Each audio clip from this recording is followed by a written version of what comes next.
Good, really gonna rise with the sun. Step 2, get some good, some food in you. Step 3, think real hard about what you wanna be. Step 4, everybody just do your thing. Wake up, today's gonna be a good day. Wake up, today's gonna be a good day. Wake up, today's gonna be a good day. Wake up, today's gonna be a good day. Wake up, today's gonna be a good day. Wake up, today's gonna be a good day. Wake up, today's gonna be a good day. Wake up, today's gonna be a good day. Yo, set your affirmations, aspirations. I got shit to do, the aftermath of preparation. Good food, good mood, blood in circulation. One step at a time, yeah, that's how you make it. Set a goal you control and the steps you take them. I try to pick one thought, have some concentration. And if I make a mistake, it's called education. I try to do this every day, call it replication. Wake up, today's gonna be a good day. Wake up, today's gonna be a good day. Wake up, today's gonna be a good day. Wake up, today's gonna be a good day. Wake up, today's gonna be a good day. Wake up, today's gonna be a good day. Wake up, today's gonna be a good day. Wake up, today's gonna be a good day. So life ain't easy, yo, I think there's a reason though. Ups and downs, just like every different season, yo. Sometimes I'm high, other times I'm barely breathing, though. I always gotta fight and hide from the demons, yo. Negative thoughts are poison, they rot. Head full of flies, so here come the clouds. They'll never stop unless I can swap all the bad for the good in my head when I'm lost. Yeah, so I'ma fake it till I make it. Positive thoughts are overtaken, I got patience. One day at a time is how you operate a cadence. A flow, you grow, you show yourself a foundation. Stay away from all the shit that causes temptation. I know that I like to do it cause it's sensation. I live my life in my head like a narration. Don't expect greatness, do my best, man, I'll take it. Wake up, today's gonna be a good day. Wake up, today's gonna be a good day. Wake up, today's gonna be a good day. Wake up, today's gonna be a good day. Wake up, today's gonna be a good day. Wake up, today's gonna be a good day. Wake up, today's gonna be a good day. Wake up, today's gonna be a good day. Wake up, really gonna rise with the sun. Step 2, get some good, some food in you. Step 3, think real hard about what you wanna be. Step 4, everybody just do your thing. Hi, Bullhorn Betty. Thank you for my shirt. Welcome to the Bullhorn Betty Kids Club. Once the new evidence came to light, Sheriff Guerra was adamant that we needed to inform our community as soon as possible.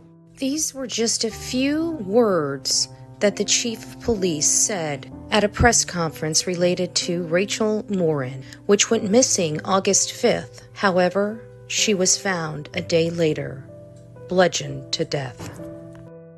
Rachel Morin, mother of 5, often found comfort in being outdoors and working out. This was no different August 5th, around 6 p.m. when she went to the Maupassant Heritage Trail in Bel Air, Maryland. Nobody really knows what happened on that trail, but whatever it is, it was really horrible. A teenage girl found her body the next day during search efforts. The horrific scene only can be what is left to imagination. Her death has grabbed local, state, national, and international headlines.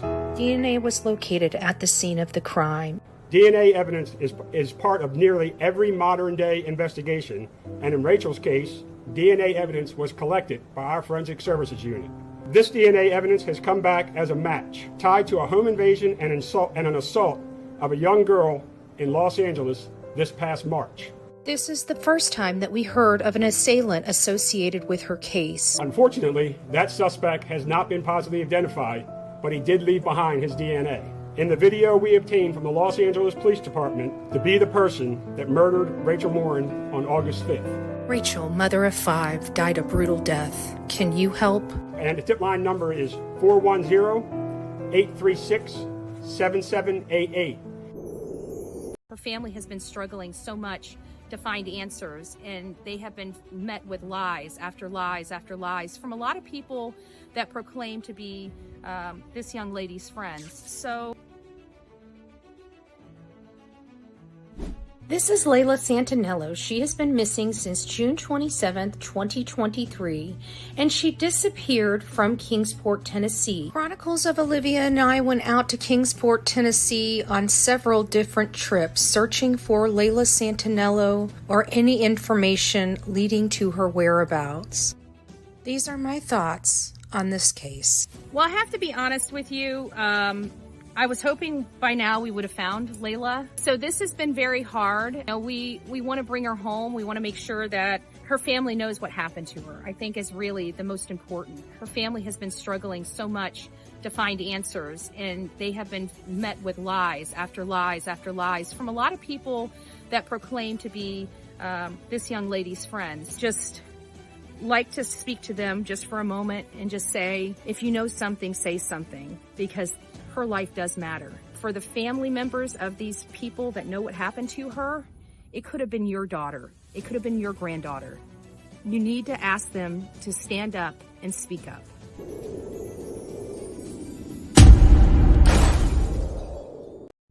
Welcome to the Bullhorn Betty Coffee Club.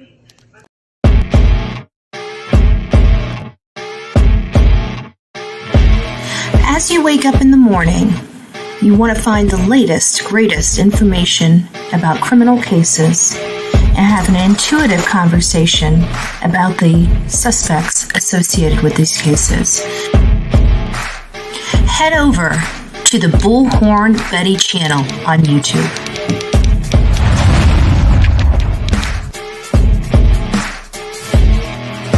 Get breaking news right here on the Bullhorn Betty channel. Welcome to the Bullhorn Betty Coffee Club.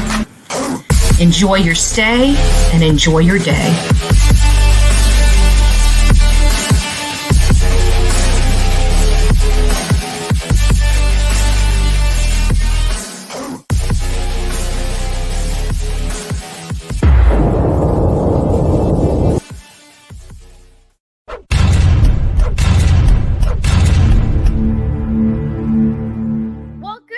My beautiful coffee beans. Good morning from office number 2. I'm so happy to see all of you, right? Happy New Year's, guys. I'm so happy that we are rolling into 2024. It is going to be an amazing year. We're working on our channel goals, our personal goals. We do not believe in resolutions. I've been a strong supporter of goals and goal-driven New Year's traditions as opposed to resolutions. I find that people make resolutions all the time and they never quite get to them. So what I have always decided to do, at least for some significant years, is I set goals. You guys have an amazing New Year's. I hope everybody is just having a great time. As many of you know, we're not going to be doing a live this morning kicking off at 6:30, and there's a few reasons why. I noticed that nobody in my neighborhood went to bed until about 3 o'clock in the morning because I heard fireworks going off until 3 o'clock in the morning. I have been up since 3 o'clock in the morning. I know many of you are just now going to bed. So we decided to push this out just a little bit for our audience. I just want to say again, Happy New Year from Bullhorn Betty to you. God bless.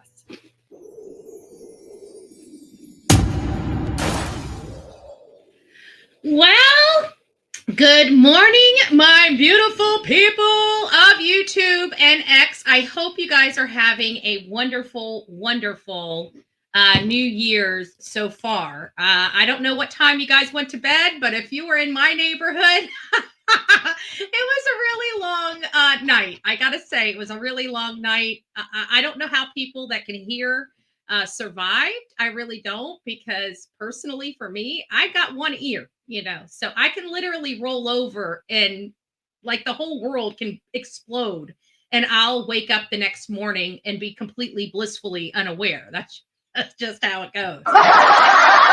It's nice to see everybody. Sonia, Southern Grammy Wolf, Angie, Tammy, Little Bit. It's nice to see you. Penny Riddle, it's nice to see you as well. The Real Me Too up in the house. Jessica, Sonia, it's nice to see you this wonderful New Year's Day. KB, it's nice to see you as well. Katrina, good morning. MJ, good morning. Everybody, good morning. Good morning. There's enough mornings and New Year's to go around for everybody that's up in the house. I am Team Summer. It's nice to see you up in here as well. Alabama mom of 4, Dawn Holla.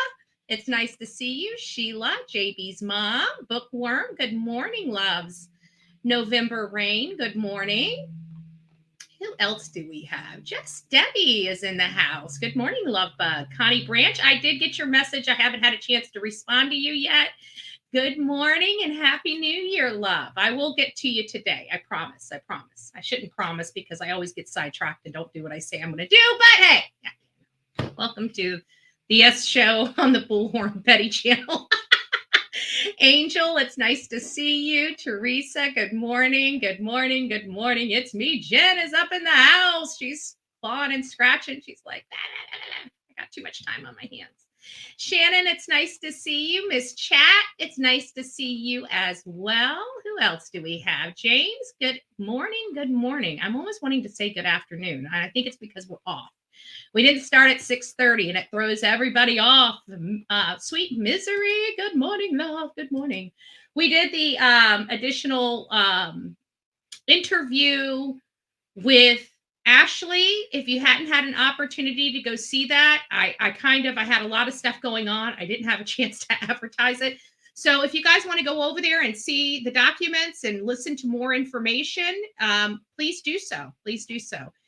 Rosie, it's nice to see you as well. Lori, good morning. Good morning. Vermont girl, Susie Sue is up in the house. Thank you for all you do, Susie Sue. Love it. Good morning. Victoria, good morning. Maddie's mom, good morning, Cynthia. It's nice to see you. I think Ashley, oh, good morning, love. Good morning. Superman's grandma. I love that. Oh my goodness, that is too cute. That is absolutely too stinking cute. I love it. I love it. Mama Shell Bell up in the house. Good morning, love. So Happy New Year. If you guys didn't get that yet, if you guys didn't get the message, it's New Year. I don't know what we're gonna do. I mean, it's a new year. We just blinked and sneezed and it was 2023 and now what? 2024. Woo. Cover your ears, folks. Cover your ears. On the way. Say la vie to 2023. That is my message for thee. I am dead serious. I am dead serious. We're walking into 2024 like this. My favorite, my Pink Panther.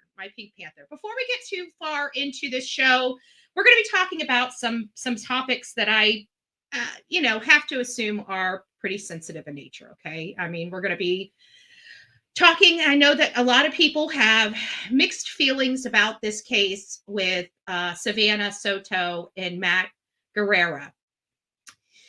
And there's a lot of hurt feelings, as you can imagine. I mean, you've got a family that is reeling from grief that they thought they knew, put it into the hate. Good morning, love. Good morning, West Virginia Holla Girl. Good morning. Good morning. So we have some, families that are not liking comments from social media. I don't know if I guess they're kind of coming down on one, the misinformation, people taking stuff as fact and peddling it as fact instead of rumor or, opinion or opining or, just a host of other things that aren't facts, right? And so they're getting a little frustrated about the misinformation going around, and they're getting frustrated with some of the comments being made online. We can understand that. And you guys know more than anybody. I always pray to God that when when kids are missing and stuff, you run to social media. It's the biggest and fastest way to get your message out there, to get it is on, as many eyes on your child, your case as possible. So we understand that, but there's an ugly side to social media, and there's mental health issues on social media. We have to think there's a lot of people that can't work, that sit home and they're online all day long, right? These aren't people that are, there are just some people that just like to hurt. no matter what it is, every time, every case, all they ever want to do is just cause misery and pain for somebody that's already going through misery and pain, a misery and pain that these people have no clue about. So I am very sympathetic to what the family's saying. And we deal with this on every single case. It's not unique to them. It's not unique to this case. It's just part of the process, the ugly part of the process, right? Whenever you get something that's getting attention, there are just people out there. I don't know what type of brain they have, right, left, indifferent. I don't know. But there's just an element of people, not a big amount of people, but a small amount of people, small enough to do a lot of damage, that just throw crap into stuff needlessly. With that being said,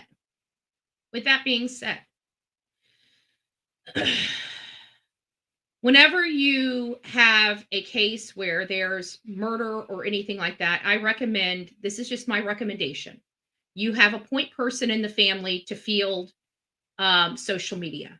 I really, truly wish that the families, the immediate families of these victims wouldn't come to social media. It does no good.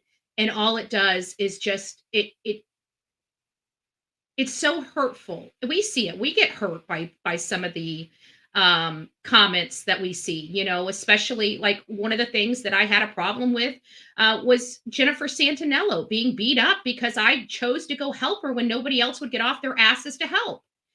And, you know, it's frustrating to see that. And I never thought that anybody would ever attack a victim's family until they did. You know, I figured that they wouldn't go that low. This is not much different, but it is in part because we are looking at the lives of these people. You know, there was a child, an unborn child murdered. And there are a lot of people like me that we want to know why. We're not here to wield accusations and point the finger at the family. However, we are here talking about facts of the case, and the facts of the case are not good. The facts of the case are that these two individuals that lost their life are associated with drugs and gangs, period. We can't change those facts. Do I think that this should have happened to her or him? You guys know my stance on that. Of course not. There's nothing that anybody can do in this world short of killing another individual that would ever warrant or get the green, you know, go ahead from this channel unless they are convicted of a crime and sentenced to death. We don't want to see anybody die ever at the hands of anybody. We would love to have kumbaya all the time. It's just that's not the reality we live in. So I'm going to play a clip. And this is the family. I'm sure many have already heard this, but this is the family of the deceased, the female deceased. This is Savannah Soto's family. And they're upset about people like me and commentators like you. Which, again, you know, we kind of understand. We can't say that we don't. We do. We're going to probably have a little commercial. Oh, that was loud. I don't know if it was just loud for me, but it was.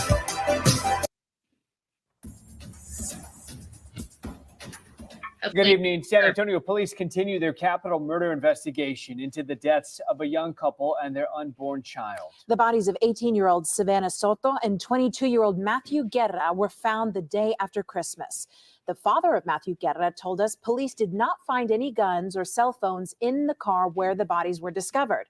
The medical examiner. And I'm pretty confident they didn't find any guns inside of his apartment. I don't know. You know, again, I'm hearing from evidence that his dad went in there and cleaned the house when they found out he was missing.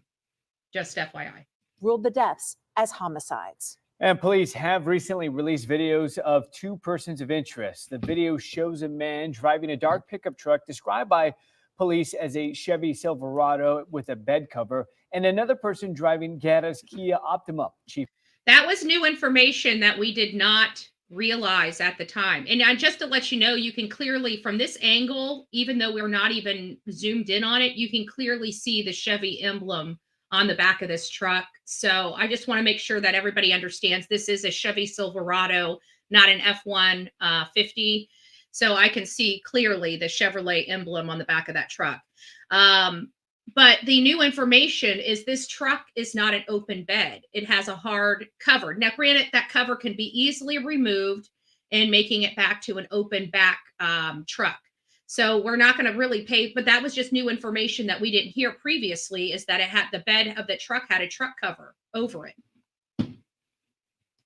Chief McManus said the video was taken nearby where the bodies were found. Anyone with information on the case should reach out to SAPD's homicide unit.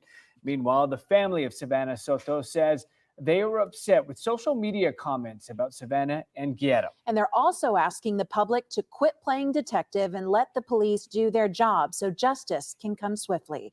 KENS 5's The Soto family says a lot of the comments they are seeing. And I just want to say, for the most part, I mean, there are some just, I've watched, I think the worst. Now, I don't watch a whole lot of YouTube, to be honest with you, even though I'm on YouTube. I watch a lot of TikTok more so than anything. And on TikTok, there's a lot of misinformation being peddled as fact. Now, I don't know if that's the case over here on YouTube or not. Again, I'm not paying, because, you know, YouTube, the clips over on TikTok are usually 3 minutes or less. Easy to get through a lot of information in 3 minutes or less. Over here on YouTube, we have like lives that last for hours, a little more. It's a little more time involved to go through all of the, comments that people are saying here on YouTube. So I don't know how rampant the misinformation is. I know we try to be as factual as possible and to differentiate between what we assume to be the case versus what is factual to the case. We really try to do that. I wish people would understand the difference without people having to tell them that. But either way, it is what it is. And we're trying our hardest just to get the information out. And I even went back and looked at the images and videos again, because, I was doing AI and I was trying to get specific images in different ways, and, 600 to 800 pounds. Well, I went back and started looking at body sizes and weight, but I do definitely believe he's over 400 pounds. I definitely believe whoever that is 350, 400 pounds. I don't think it's quite 600. I don't know, because it's so hard to see that, because you don't know how wide his body is. You can see it from the angle. You can see how wide it is from butt to stomach, but you don't see how wide it is from shoulder to shoulder. And when he does turn around, you've got an angle shot, so you really can't see what his width is shoulder to shoulder, and that really does help with the weight and the height. The height determines. Oh, he's definitely 400 pounds. Yeah. But those images that I showed yesterday, and for those that don't understand what I'm talking about, I used AI to help create some images to look at, belly features and what facial features and how, full a face would be at the body structure. So it wasn't to mimic who I thought it looked like. And it was just to help us identify certain body features. And I think I was able and to determine, height and size to get those features as well.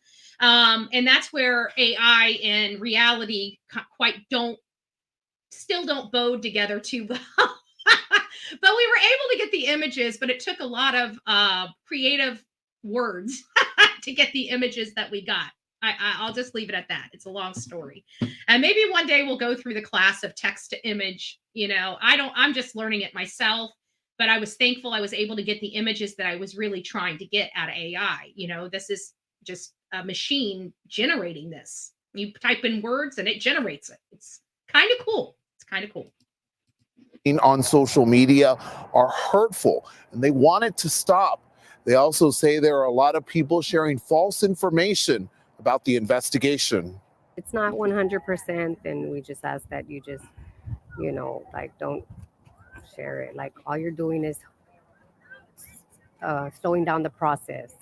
I disagree that it's slowing down. It's slowing down the process if people are calling this into law enforcement, which we tell you guys all And I try to hit this true each and every time. Do not be, if you are not associated in this case, you do not know the players in this case, you do not have evidence or any information other than your theory, you do not pick up that phone. You do not call law enforcement. I know you think that you have very relevant information to the case. I get it. I understand. I'm not, I'm not, if you have eyewitness testimony or know somebody that does personally know somebody that Aunt Millie down the road was a witness to the crime, call that tip in.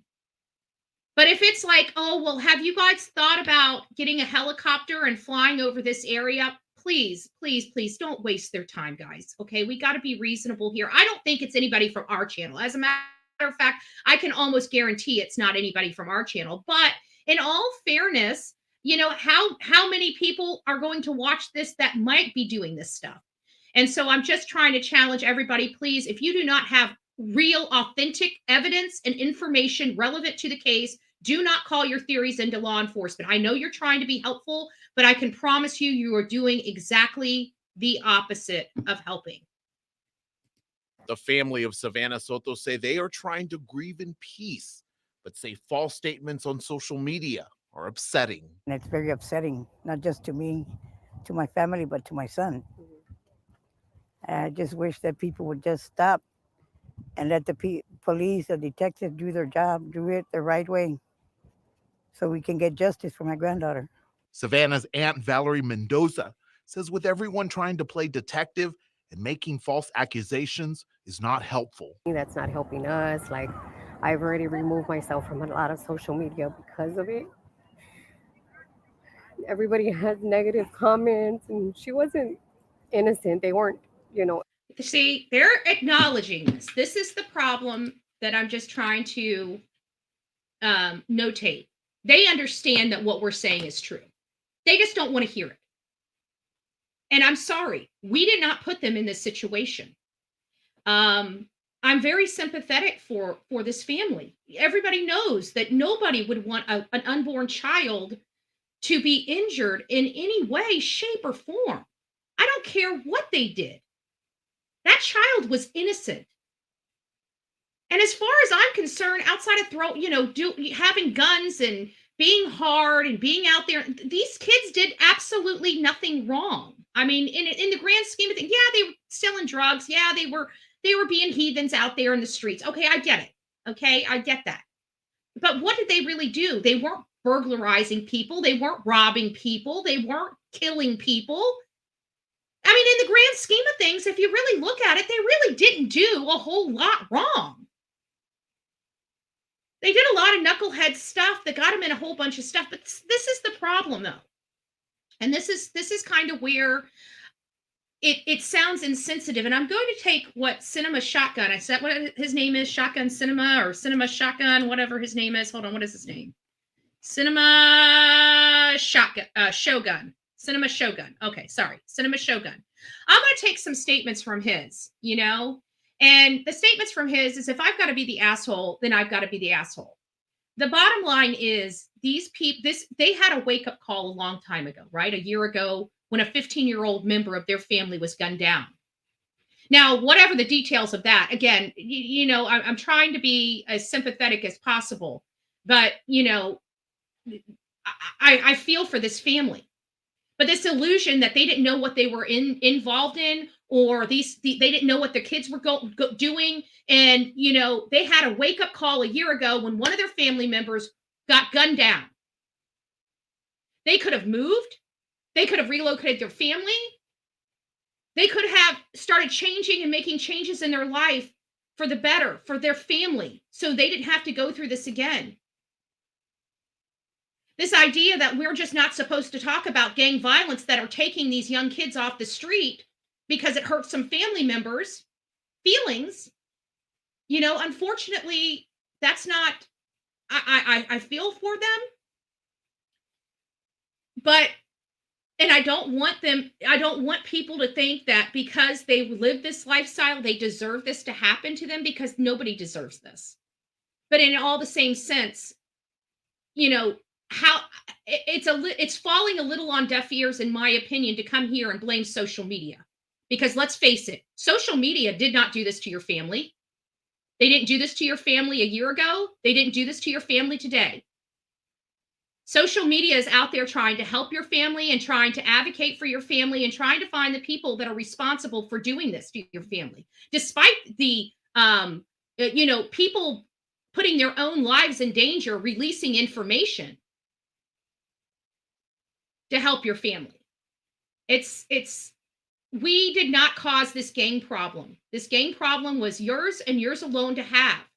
This is a gang life. This is the result of gang life. Instead of sitting here and blaming social media because we're not being as sympathetic as you would like, maybe like Cinema Shogun says, maybe start talking to the young people in your community about how this lifestyle will kill them. Or maybe start doing something to save somebody else so no other parent has to go through this. Try that out for size before you come here to social media, because let me tell you, I care about your grandchild. I care about that unborn baby, and I actually care about Savannah Soto and Matthew Guerra despite their lifestyle. But I'm absolutely 100% disgusted that this entire family knew and associates. Let's get that fact straight, Grandma, Auntie. You're all associating with this nonsense.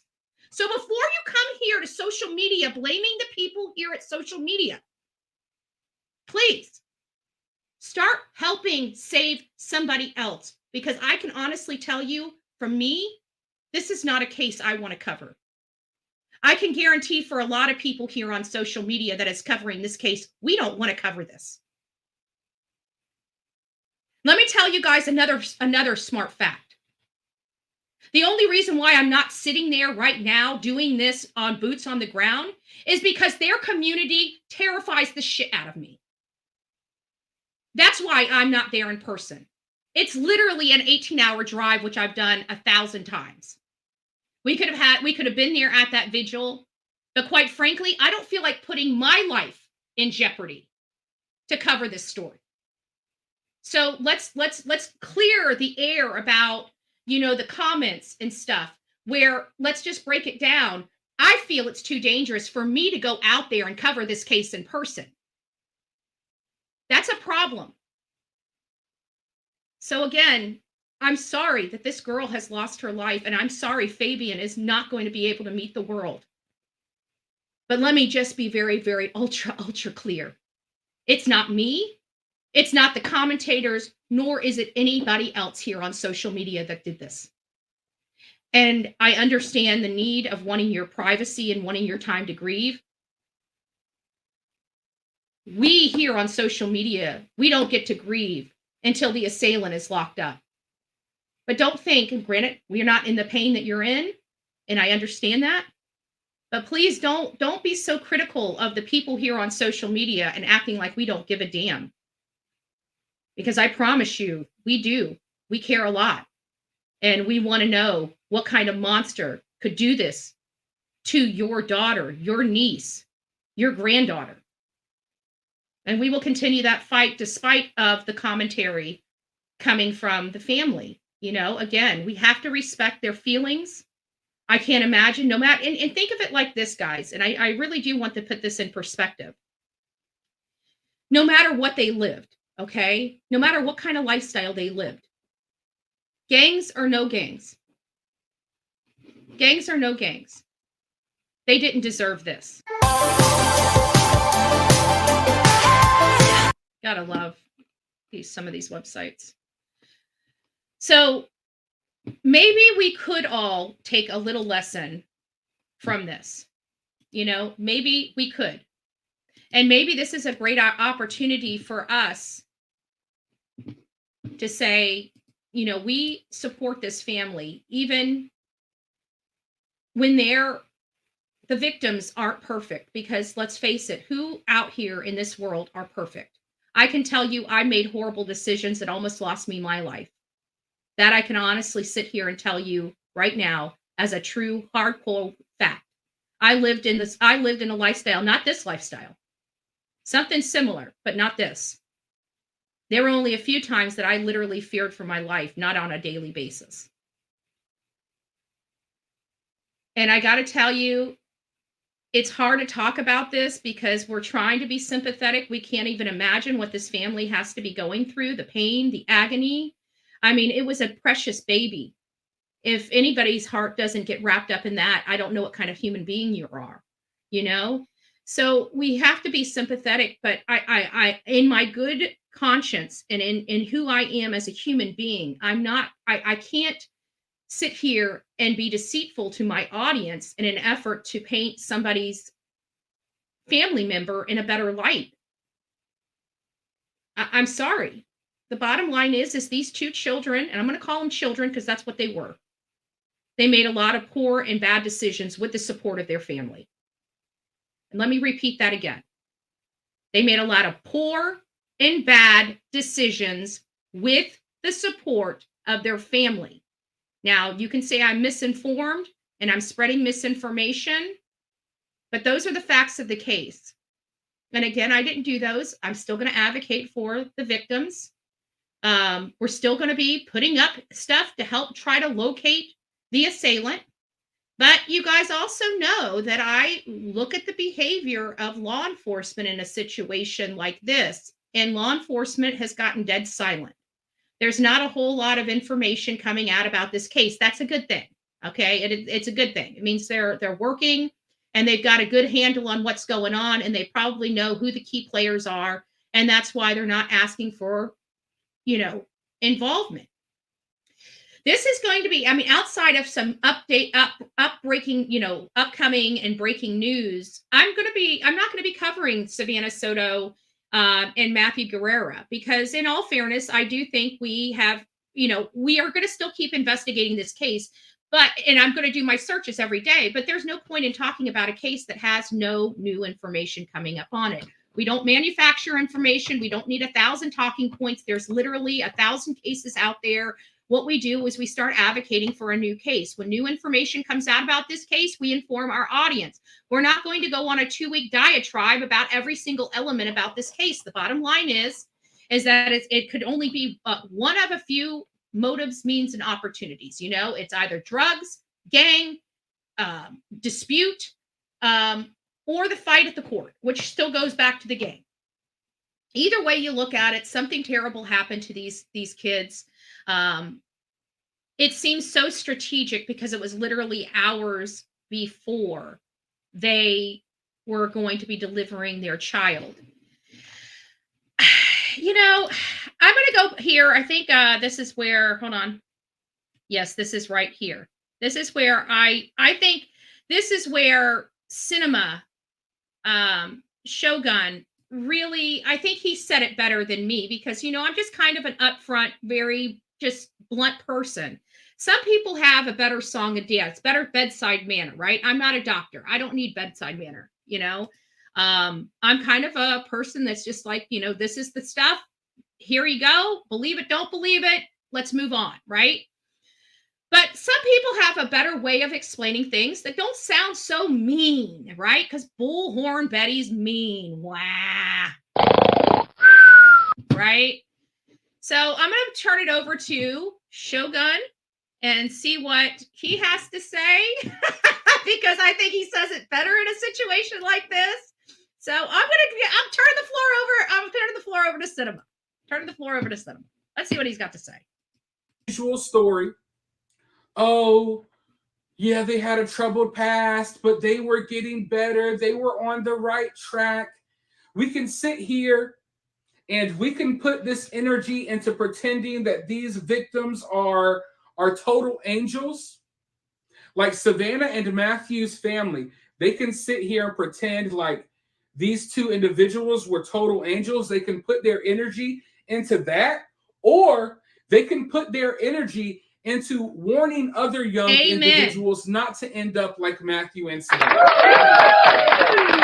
Instead of making excuses for Savannah and Matthew's lifestyle, instead of trying to paint a pretty picture, and I understand why they want to do that. I get it. Amen. But instead of doing that, I wish families would start putting more energy into just just being blatantly honest about the situation and warning other people not to go down that same path. Because if we keep seeing young people losing their life early to street nonsense, and everyone's always like, oh, they were so innocent. They were so innocent. They were my little angel. They never did any wrong. How could this have happened to them? If we keep singing that same song, we're going to keep seeing stories like this one. I don't know him too well. I've seen him a couple things, you know, but in all fairness, I really don't watch him. I didn't know he was really a whole lot into true crime. I've heard his name here and there, but I have to admit, when I listened to this and I listened to his entire show, I only took this little tiny clip out of it because it really, I felt like he said it better than I could say it, right? And that's really the sentiments that I have here. You know, the family's got choices here. It's not going to change the outcome. It really isn't going to change the outcome for them. It could. You know, they could stop any other family members from being brutalized in this way. It's time to get out of the gang. It's time to start moving that family away from that area. It's time for you to be adults and parents and do the right thing for your adult children when they can't do the right thing for themselves. I don't like the violence that has erupted across this country, in our country. I don't like what has been going on here with our border. I feel like crime is at an all-time high now more than ever before in our history.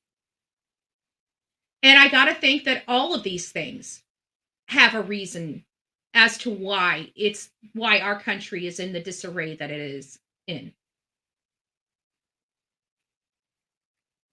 But this idea that we're going to, you know, again, we're sympathetic to the family, but I owe the story to our audience. We owe the respect to the family, which I'm giving the family utmost respect. I'm respectfully disagreeing with their position. I think it's very wise of them to get off social media until they'll never be able to be fully healed. But until right now, I can't even imagine. I mean, it's like, I try to put myself in the shoes of these families. I really do.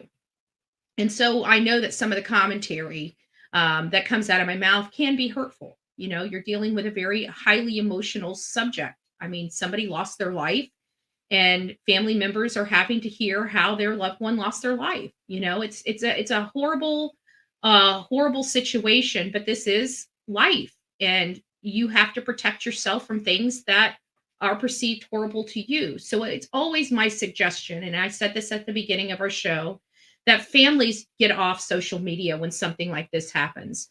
If you're smart and something like this happens to somebody that you know or that you're working with, advise them to set a point person for social media. This is somebody that's going to go through the social media chats, you know, read the comments, look for the clues, look for the evidence to turn over, because that's what families really are looking at on social media. They're wanting to come here to see if anybody has any tips or leads that could help them.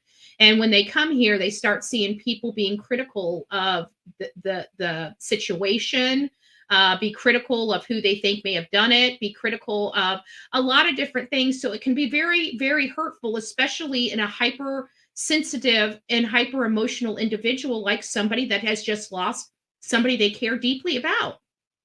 So it's very hard, but it's my suggestion and will always be my suggestion.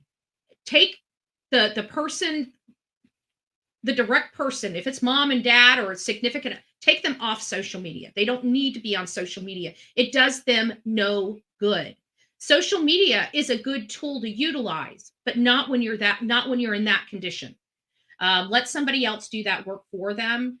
I don't know how Olivia did that. You know, Kaylee's sister. I don't know how she was able to do all that she was able to do, you know, listening to all those horrible things about Jack and Jake and, you know, them talking. There was times when they were talking about Maddie and people just assumed, they looked at these girls and they judged them and just assumed that they were snooty, snobby, you know, kids. And then we find out that couldn't be further from this truth. They were actually the sweetest, nicest people in the whole freaking world and would have done anything for anyone. So, we can be very judgmental, and sometimes our judgmental being is completely off base.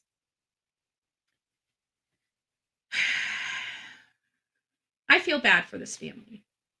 I feel very, very bad for both families.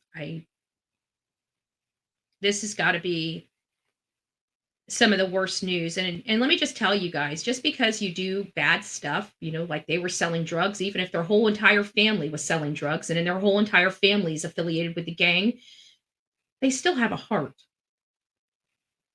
They're still human beings.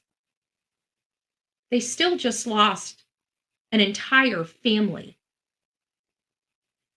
Certainly, we as human beings can be kinder in our comments. Certainly. I do believe that our people out here are trying to help, not hurt. So if you guys see bullying in any of these commentary chats, people that are just being nasty to be nasty, call them out. Because we need to stand up as a community, as a true crime community, and say, look, we talk about these cases. We understand we talk about very sensitive topics.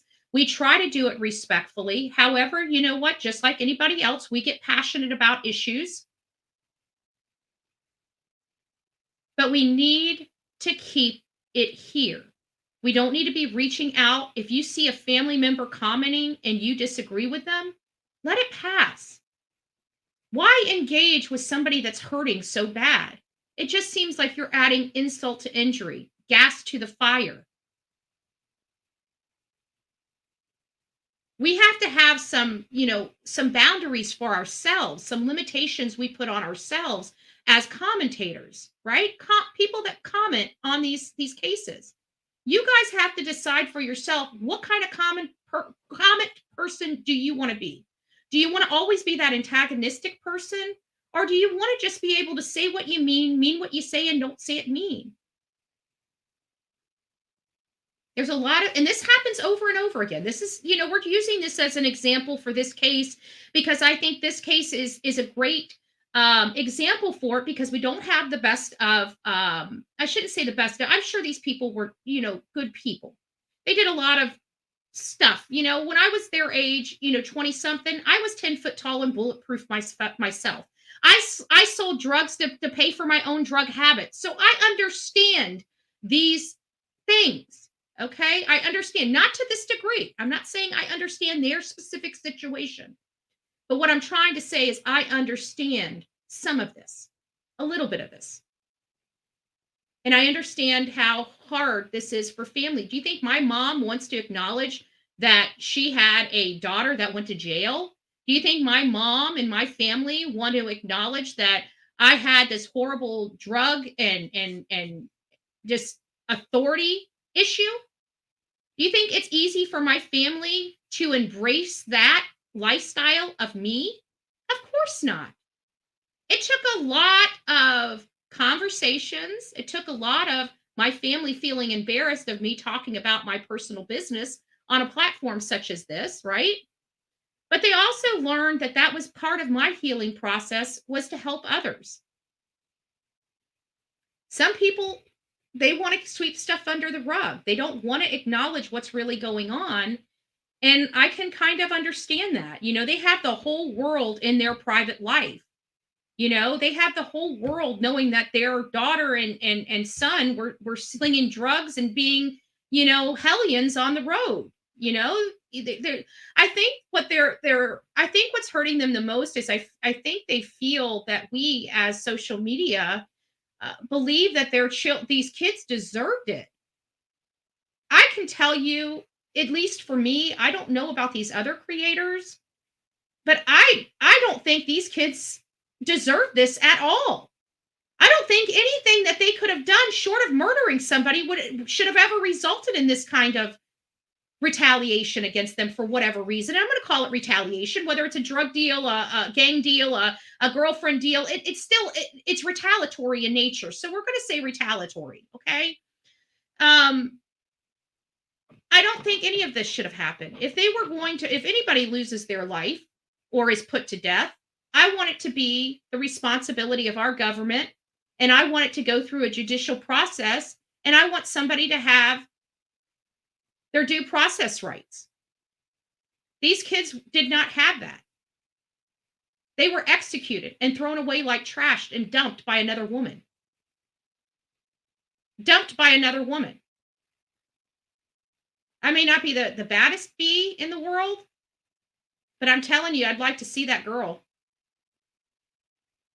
I sure would. I'd like to see what she looks like. And I certainly want to ask her face to face how she felt about taking the life of an unborn baby.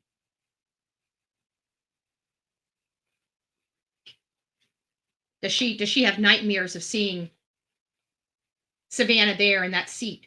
Did she have to cover her head with that baby seat so she didn't have to look at what they did to her?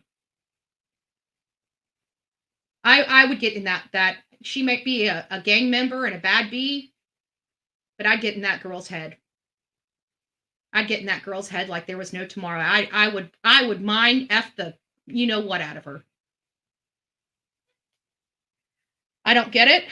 I don't think that this family deserved this. I don't think these kids deserve this. I don't think that unborn child deserved this. But I also don't think the family, in my good sense, has any room to sit here and cast judgment on a damn person out here. Telling anybody that we shouldn't be looking into it. We shouldn't be, having comments on this case. Well, let me just break it down to you. You brought us into this case, and that's the problem. When we're brought in, we're kind of troopers, in the sense of we like to see something to the end. So when you have a murder and it's a whodunit, we want to make sure that the whodunit goes to jail. And we want to make sure that they're the right person that's going to jail for the rest of their life or being put to death. That's how we roll up here on social media in the true crime genre. So, but I do want to caution everybody, the family, as you can see, they are in pain. Please be cognizant of what you're posting and how you're posting it, because the family could be reading it. I just want everybody, we've got like almost 500 people in the room. I want everybody to put themselves in this family situation. We all have a family member of ours that we love that's just a nut, right? No matter what we do, no matter how we try to guide this family member of ours, they're just the lost soul. They're, they're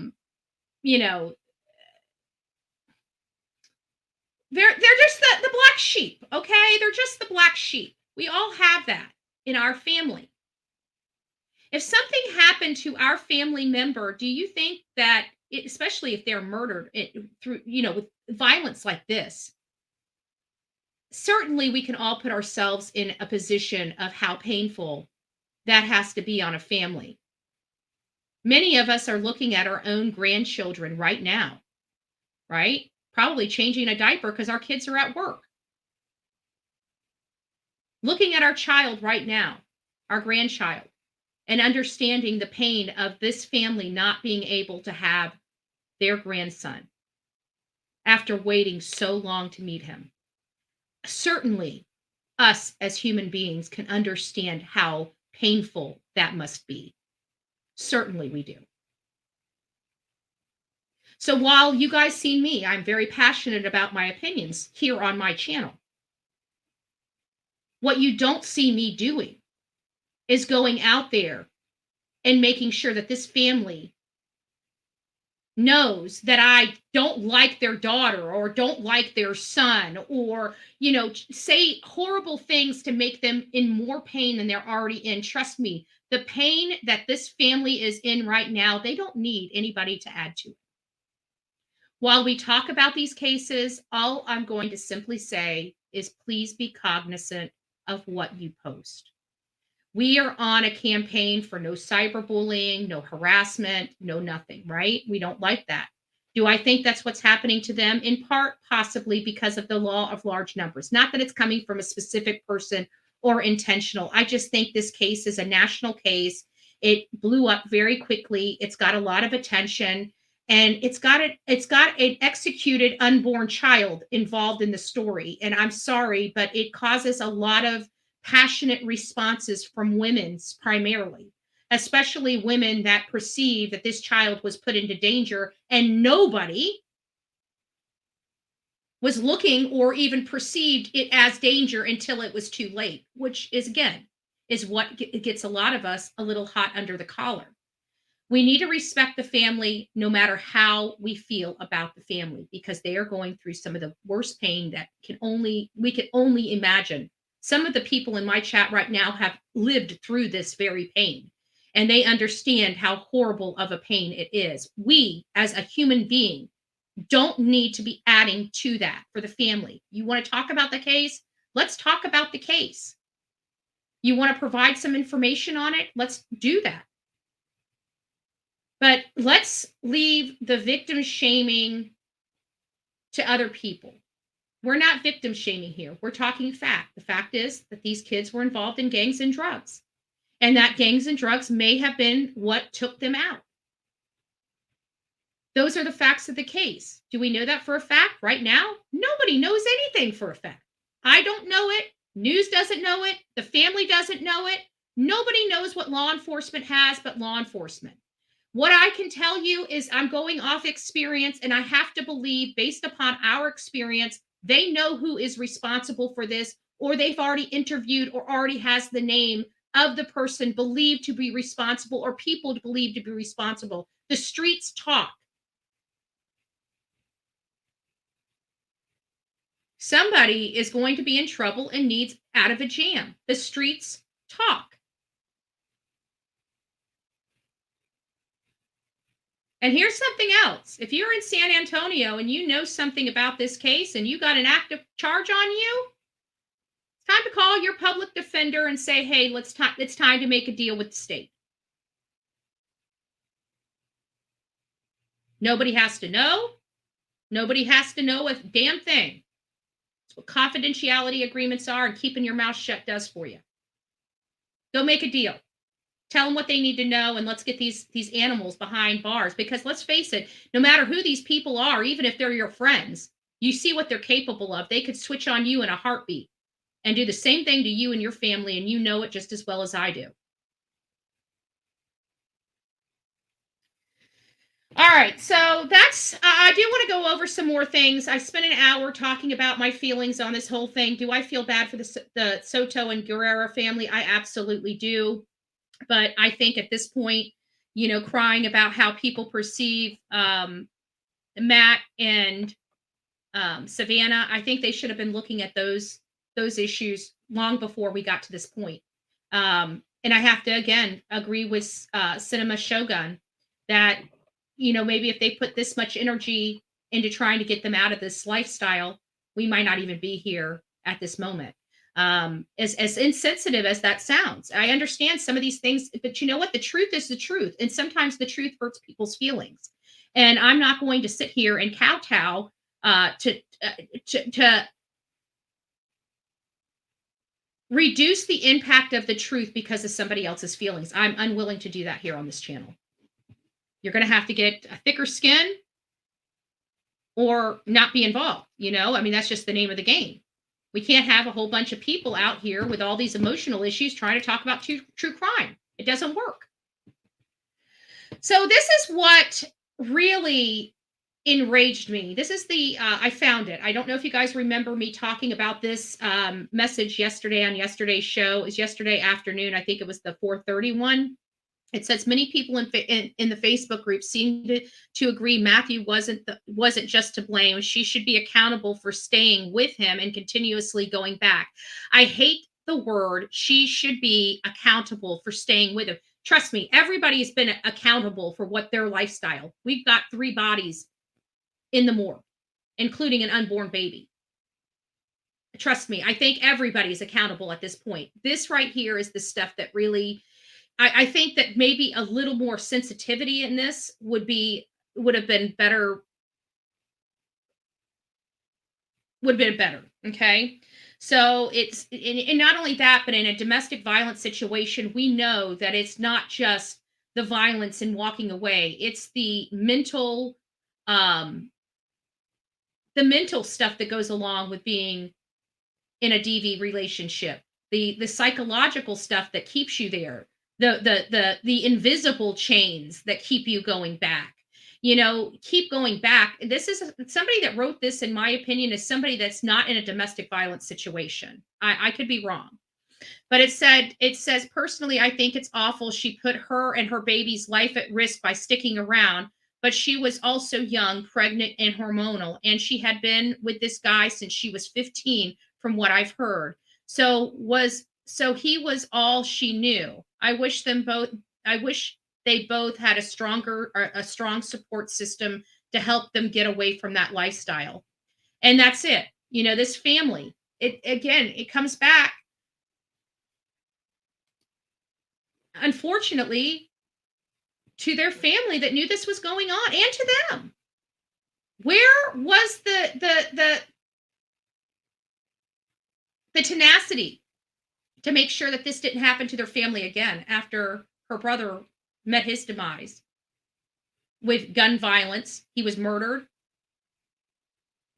most likely gang related, because I don't know anybody else that gets whacked for stupid shit like this. Excuse my language. But I really took offense to the way that was written, talking about accountability. I'm sure that's not the way the person, at least I hope that's not the way the person wrote that. But, in reality, we have to look at it. We saw a very pregnant, actually, let me go back to Cinema Shogun, because he's got it up here, and we've seen it before. Actually, let me go back to his comments. Actually, let me just put it back up here, because he's got some more stuff to say. Let me just put him back up here. He's got some more stuff to say. Oh, shit. I hit the button twice and it knocked me off. Give me a second. Okay, he's back. He's back. All right, here we go. Oh, Sonia, God bless you. 5 Bullhorn Betty gift memberships from our beloved Sonia. Thank you, love bug. If you received a free Bullhorn Betty membership, please do not forget to tell Miss Sonia. Thank you. Thank you for your love and support, Miss Sonia. Let's just listen to him some more. I think this goes to, I think it's like another 30 or 45 seconds. Families who have dealt with situations like this one, they need to start speaking up. Instead of trying to paint this beautiful picture, paint the picture for what it is, so we can prevent this from happening more in the future. Like I said, when I think of this case, it all brings me back to this one photo. A photo says 1,000 words. This is what I'm talking about right here. Everyone's saying, oh, Matthew, he was getting better. He was doing better. Look at this photo. Is that not Matthew and Savannah, with Savannah pregnant, about to pop? Savannah is pregnant, about to freaking pop. Matthew standing right there, waving the straps around with the beams. This was not some secret photo. This was a publicly available photo on social media for all of the families to see. So if the families can see people saying things that they don't like on social media, the families saw the pictures of their freaking 9-month-old or 9-month pregnant, 8-month pregnant, about to die daughter taking selfies and photos with her boyfriend that's on probation for beating her up, waving guns around. And I think that's the sentiments. Okay, thank you. I thought it was important to bring a different voice up here, because sometimes I get attacked too much for having an opinion, But I just absolutely 100% mimic Cinema Shogun's opinions on this entire evaluation and analysis he did of this case. Absolutely, hands down. To me, he was spot on. To me, this man was spot on, and I understand the sensitivity of the family. I understand the pain that they're going into or going through, and I understand that this has got to be the hardest thing in the entire world.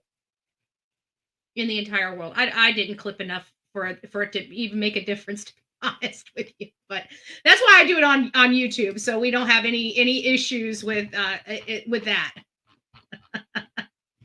But thank you, I see you. Always got my back. Always got my back. Yeah, we love it. Gotta say, we are lucky. We are lucky. Connie says, in someone Matthew's, hold on, let's see. In someone Matthew's picture, see pregnant belly. She definitely knew what the game was, and she was also a player. I believe so. I believe she wielded her, who she was with. You ain't talking to me like that, because I know when I had a big old, guy, nobody right? When my guy was big, okay, he was kind of lanky, but obviously he's dangerous, and he had a lot of people that were concerned about who he was and what he could do to them. I mean, he was in the gang life, period. But my guy was meaty, okay? I had a meaty guy. I got a big, and trust me, when I was out with him, I didn't give a rat's ass what came out of my mouth. You got a problem with me? You need to go speak to him. You guys know what I'm talking about. When you have that kind of pompousness or boldness about you, because you're confident that no matter what situation, your guy's going to take care of it.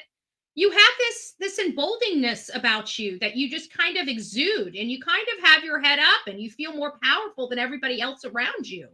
And so, yeah, I absolutely believe that everybody knew the lifestyle they were living. Their entire family knew the lifestyle they were living, and the entire family, in my opinion, is living similar lifestyles. Again, as insensitive as this sounds, social media did not do that. Social media did not. I'm telling you. Listen, all I know is what I plugged into the AI program, okay? And I couldn't get the belly. If anybody wants to know what she's talking about. So I did this rendition. Actually, might as well just pull it up. Oh, let me just see if I can pull it up. I might still have it. I might have deleted it, but I might still have it. No, I still have it. You guys are lucky, okay? Just lucky. Just going to say it like that. So this is what they're doing. This is what she's talking about. For those that are just coming here, if you guys didn't see my show yesterday, I was going through this, and I wanted to see the body style of this man. This right here looks like a really large man. I mean, he looks like he takes up the from one side of the door to the other side of that Silverado door from this angle. His whole ass seems like it barely fits through the door. Just saying. Not a pleasing thing, but that's just what I'm saying from this photo advantage here. So we get a little bit closer. We see that there's something there. People are saying maybe he had something in his shirt. Maybe he was paying them off, whoever was in that car. That is possible. Maybe this guy's not as big as we think. But I went ahead and blew it up. And that's a side angle from him. And that's from the tip of his stomach to the shadow of the hump on his ass. He is a wide and a very large man. I kept looking at this, and so I kept putting in AI programs, what would make a man look like this? And so I wanted to get the belly. So I started working with the AI program and started, utilizing text to image processes. And I was able to develop this. And it gives us kind of the belly we're looking for. But the thing is for this man to be generated, I had to plug in 600 to 800 pounds. So that's where the 800 pounds comes in. I'm looking at the guy in the truck. He looks like a large guy. I don't think he's quite 800 pounds. It took me a little while. I had to look at different body heights and weights to finally determine. But I definitely believe this guy is definitely over 400 pounds. I would say he might even be over 500 pounds. But the 600 to 800 pounds might be a little bit too large. Okay, I get it. But again, that's what I had to plug in to the AI program to develop that belly and that face size, because that's kind of the face that I saw, not a mimic image of what he looks like, just the chubbiness of his cheeks. We're taking the facial features out, blur his face. We're only focusing on body features. And that's what we are looking at. We wanted to see because we were looking at Annalisa's dad as being a possibility of committing this crime. But when I'm developing this through AI, the image that I'm seeing out there from the truck seems to be a much larger, broader, and younger person than Annalisa's stepdad. Okay. It took me a little while, but I had to watch it and clean it and clean it and go out, go in, go out, go in, go out. I mean, it's been, you guys know how many days we've covered this. You know, I've been working around the clock previewing. I previewed this damn image so many times that I'm starting to think I'm seeing stuff that I had to step away. I can't watch it at least for you know, another day, just so I can clear my head. But one thing that I did notice with this guy is that his head is literally on his shoulders, which is much different than Annalisa's stepdad. His head is literally on his shoulders. Now, I don't think the guy that's getting out of the car is this fit. I think he's a combination between this and this. But the only way I could generate these images was by putting 600 to 800 pounds in. Because when I was putting 400 to 600 pounds in, a much leaner body type came up, and I was like, this is not indicative of what I saw coming out of that truck. This would be more in line, but this is more likely the belly, not necessarily his body structure. He looks a lot, maybe, I don't know. I have a funny feeling this is going to look more in line with the guy we're looking for than this guy right here. But if you're wondering where that 600 and 800 pound comments keep coming from, it's because of this generation that I did, this AI.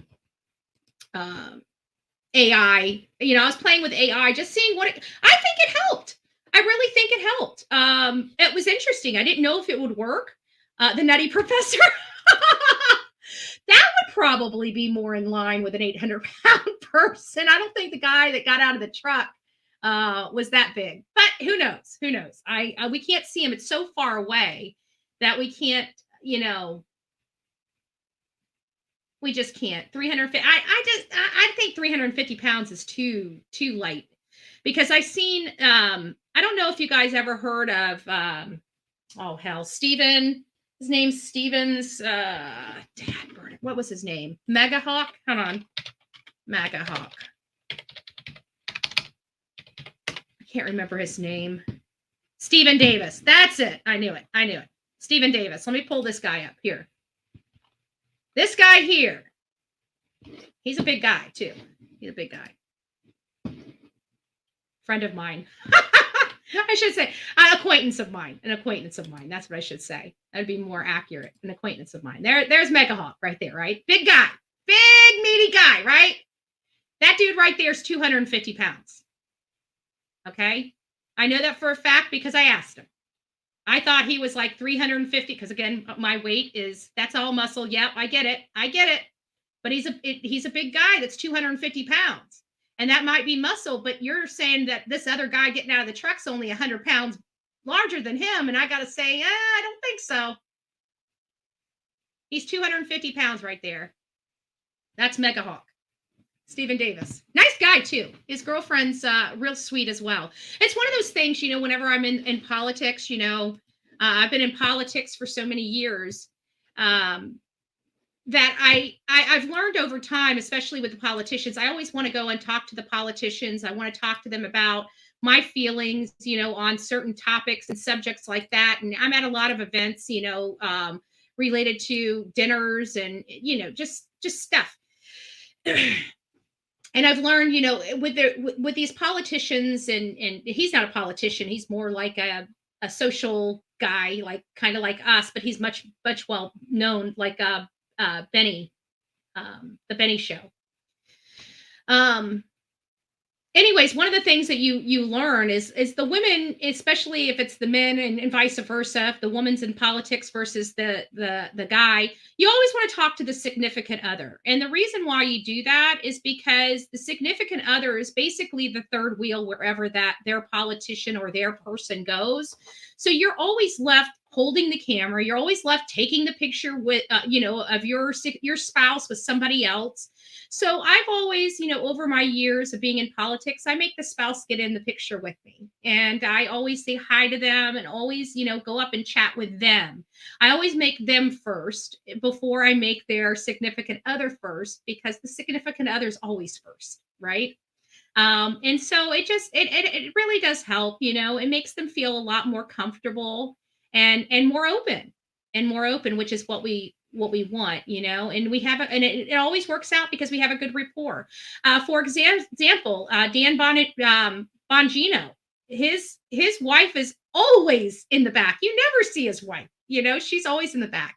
Nicest lady in the whole world. And I remember when I wanted to take a picture with her as opposed to Dan, her eyes just lit up, her eyes lit up.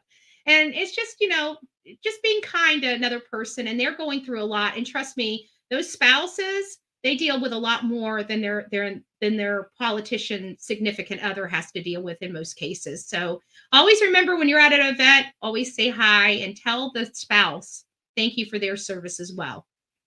Trust me, you'll be glad you did. And you'll see a beautiful smile on that person's face. Where are we on time? Do I have more time to go over this? I don't think that's important. This will be interesting. This is interesting. So I've been going through Reddit. Many of you know I don't really like Reddit for factual information. I get it. It's not a reliable source. I don't like it for factual information. But I do like it for perspective, right? I feel like there's a lot of real people on here. And because they're able to kind of keep some type of anonymity, and not only that, but even with their anonymity, most of the people here keep it respectful, which is really nice, right? I wish people over here on YouTube did the same thing.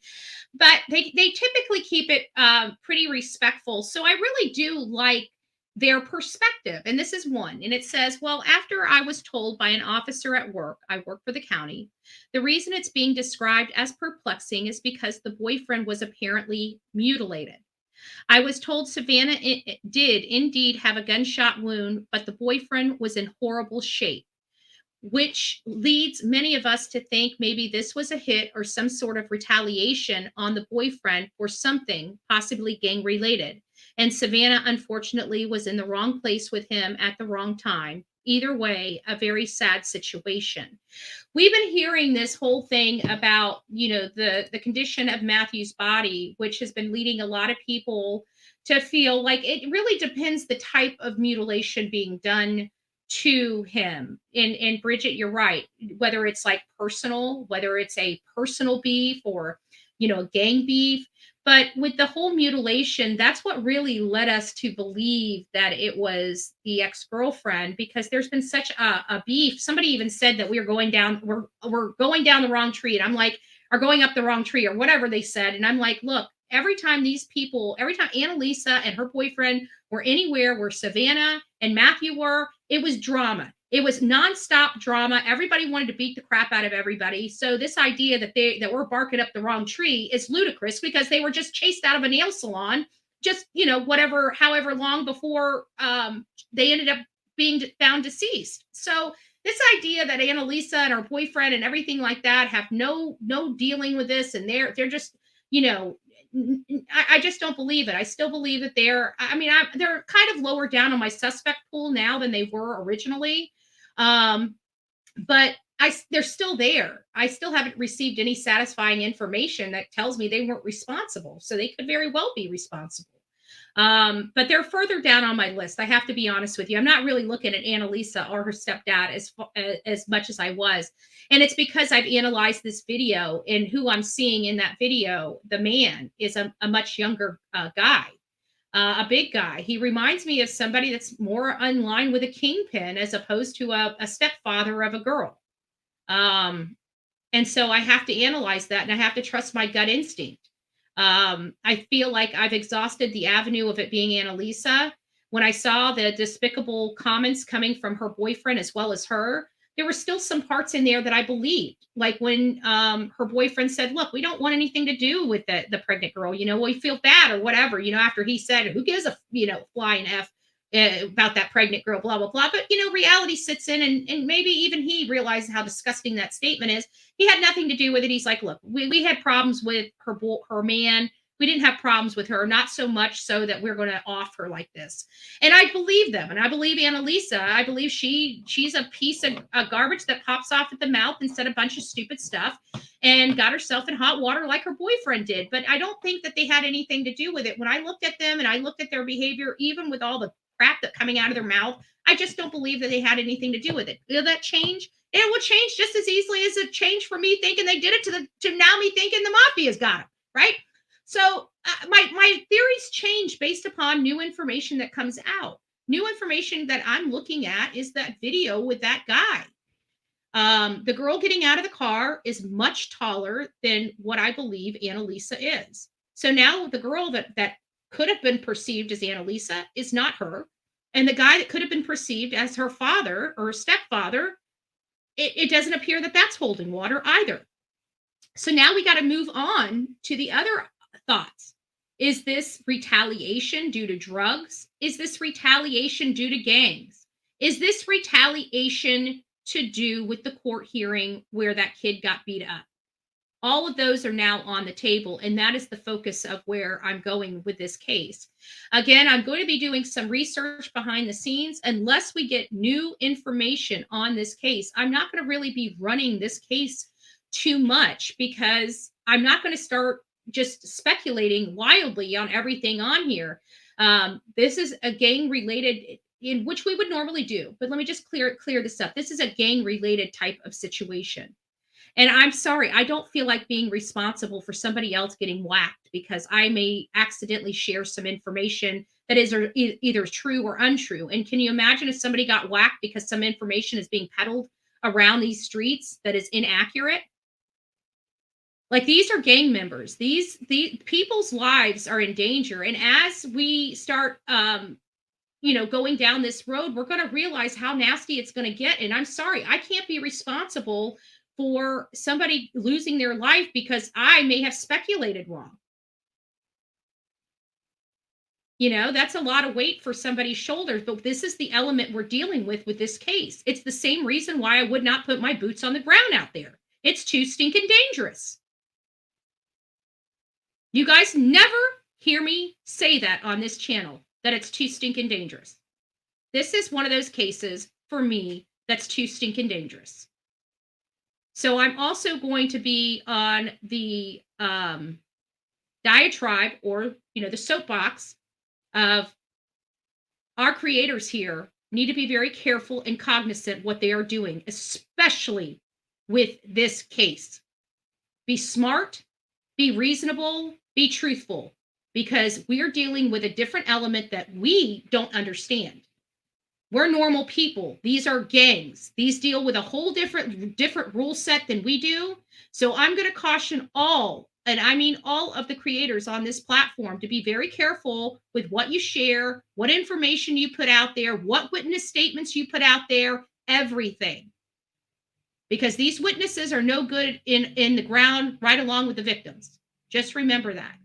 All right, guys, that's really all I have to say. Well, let me open up the phone lines and see if anybody else has any information. I know this case is moving along and some people are out there. I've got the phone lines open. If anybody, I'm just going to leave them open for a few minutes. If anybody would like to call in, the number 724-249-6140. This is a great opportunity for you to express your opinion about this case, maybe talk about some information you have on the case. All I'm going to ask and caution people is, please understand, we want to respect the family. I said my piece, how I feel about it, but in all fairness, we want to respect the family. And I'm going to ask you to please be cognizant of how things come out of your mouth when you're trying to do it. I don't want you being on eggshells. I don't believe in all that. We're not a PC channel here, so we don't believe in the political correctness. We want people to speak from the heart and not have to worry about it. But we also we just want you not to be like, they deserve this. We don't want that on here, because that's absolutely untrue. Nobody deserves this. Nobody. Just a second. Oh, Princess. Oh, yeah. I missed that. Thank you. Thank you. So thank you so much for becoming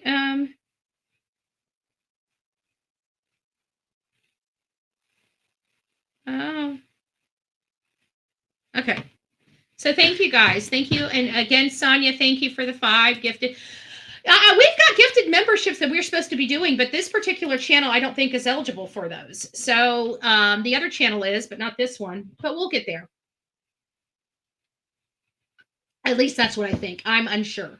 I'm unsure how it works. I got to make sure that I understand the process. Yes, thank you. Thank you for being one of the newest members. Actually, I remember seeing you on the other channel. I think you were on the other channel. I can't remember.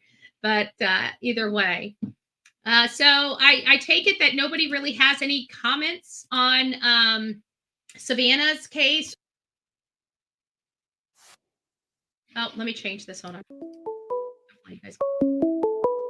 Okay. This is Betty. Hello? Oh, okay. All right. We'll leave it up for a few more moments, but that really is all I have for the show for today. It was just some information. I wanted to express my sentiments on the family statements about the comments. You're not going to be able to stop people from commenting. There are just some people that don't understand. There's just some people that are blunt too. I mean, at the end of the day, this is we're just being blunt and factual, and it's hurtful. This is Betty. Good morning. Happy New Year. This must be Miss Connie. Well, hello, Miss Connie. Hi. I wasn't going to call in, but the phone wasn't ringing, so I said, hey, let there be life. I am glad you called because I missed your message the other day anyways. So how have you been? I'm good. How long was it before Matthew's father went in and kicked the door in? I still believe it was all that 23rd because that's when everybody knew that they were missing. Because it wasn't until I have to think it was the 23rd. Everybody kept saying, oh, the candle was still burning. The candle was still burning. The candle was still burning. That's why I was wondering. Mm-hmm. But my thing with the candle is everybody needs to leave the candle alone. Because if you listen closely to their interview, the candle was on, not burning.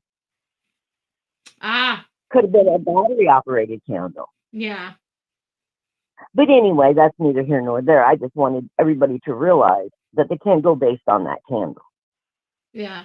But that could have just been a misspeak from the family too. It could have been. Yeah. It could have been. But because I had heard that it was like the next day. Yeah, it was. And the candle the screen was on the 22nd, and then she was supposed to be at the doctor's, I believe. Right. Yeah. Adamant candle burners all know if the candle burns too long, the wax is going to pool and it's going to put it out eventually. Unless it gets knocked over and it starts to fire. But anyway, that's all neither here nor there now. But what I believe is the man in the truck does not live in San Antonio. He has family in San Antonio. And I don't believe it's Annalise's father, but could it be a younger brother of the father? Well, the father may have handed the stuff off to somebody else. Are you talking about, for Annalisa? Oh, it could be a number of people. I mean, I'm sure that they know a lot of people. And out in Texas, having a big guy in a pickup truck is a dime a dozen. And I was also wondering, is there any reservations close by San Antonio? I don't know. That's why it might sound like a stupid question to some people, but I don't know. So that's why I was asking. Because I'm wondering if he's not Mexican Indian descent. I guess it could be possible, but I think I'm just trying to look outside the box. Yeah, it is possible, but I have a funny feeling. Well, I'm kind of conflicted on, is this somebody that they knew versus somebody that was hired or somebody that was brought in to take care of this? Because in me, this is a blackout. To me, this is what this is. They took the whole family out. Right. Which is indicative of gang relations. Well, I don't. Because Annalise and her boyfriend are gang affiliated also. So yeah, family and gang. The whole gist of it could be gang related plus revenge. Yeah. Retaliation. Yeah, I absolutely believe it. And just because she wasn't there and her father doesn't mean that they're not involved somehow. I mean, I still believe they know something. The man in the truck does resemble her father to a certain extent. That's why I was thinking an uncle. Maybe father didn't want to get hands dirty, so he called his younger brother Mm-hmm. to help take care of it. Well, you know what I found, because a lot of people, There's so many twists and turns. yeah, a lot of people's body types resemble other family members. And then I kept remembering that bigger chick walking out of Annalisa's apartment, and she, it makes you wonder, could it be her brother? Could it be? Could it be? Could it be? Yeah. But I don't know. I don't know. He just resembles the father. Yeah. But I don't believe it's the father. That's why I was thinking an uncle, possibly. Yeah, it could be something. But now that we're getting some more information, I kind of see why the family believes it's gang related. But even if it was somebody closer than that, they would have known the gang affiliation. Would have if they were setting all this up, they would have made it look like a gang hit specifically. Well, that's so it takes the focus off of them. Possibly the uncle could have been called in from, he doesn't live there, but he knows the area because he's got family there. But Matthew flaunted so much on social media. That's where it all that he was flashing on social media, the pictures, the money, the guns, the more money, the cough syrup with codeine in it, just all kinds of stuff. That was not going to bring anything happy. Yeah. Somebody was going to set him up. If it wasn't that day, it was going to be another day. Oh yeah, yeah. I mean, they were in a lifestyle that, you die in the lifestyle either way. You either age out of it and die naturally, or you die in it. I mean, there's no out in this lifestyle. And possibly he was going to go make this big lick right before the baby was born. And Savannah said, well, I'm going with you last minute. And it was supposed to be something quick and easy. I don't think that either. I think they came to their house because nothing explains the screams that the neighbors heard other than somebody was in their house. And that or they could have been putting the car seat in the car and they took them from there. Possibly, but I remember the neighbor saying that she heard screams coming from the apartment. Okay. See, I didn't see a lot of the TikTok stuff because I didn't do TikTok. So I've only seen what's been showed, you know what I mean? Yeah. So No, I completely understand. Trust me, I have to double search. That's why I come here and ask you guys questions, because sometimes, I mean, it's a lot for one person. And so I've barely figured out my email. How do you think I'm going to figure out TikTok? Come on, y'all. All right. Connie, we love you. You take care. And I love y'all too. Talk to y'all soon. Bye-bye. Bye. That's our beloved Connie Branch. She's went through a lot last year. Last year was not her year. She lost her husband and her son. So, she's still, this is a lot, obviously not from gun violence or something like this, but the emotional pain's still there. The loss of a child and a spouse. This is a lady that understands, understands that. So this is Betty. Hello? Did you accidentally call me? Hello? Hold on. I think we need to, I could tell that was it sounded like Mama Bullhorn. She was on a different cell phone though. It sounded like Mama Bullhorn in the background. Mama Bullhorn, was that you? No, must have been Mama Bullhorn. This is Betty. Hey, it's Guidance. Sorry. Oh, Guidance. That's the number. I thought I heard somebody. I thought I heard my mom behind there. That's why I recognized the number. I'm like, whose number is it? Sounded like my mother on a different phone. I'm trying to run up the stairs. So there's a lot of I feel it's a mix between the gangs and the cartels because the cartels have their nails in everything. Business fronts, store fronts. It's riddled down here. There's nothing really anybody can do about it. And the gang part is more of their worker bees. Yeah. So I fully believe it's retaliation. There's been multiple shootings between where I live and you live. And that's all gang retaliation or cartel retaliation, but it's the worker bees. So I agree with you. A lot of people need to be careful on their accusations and talking because it's a different monster. It's a different type of talk. So it's a whole different lifestyle. Like we don't realize, you know, for example, I stole a pack of cigarettes when I was 9 years old from a store. Okay. You steal a pack of cigarettes from a gang member at 9 years old, you're being you may or may not be found. They may find you. Yeah. It's a different lifestyle. Yep. And it's just they have no mercy when it comes to crossing them. So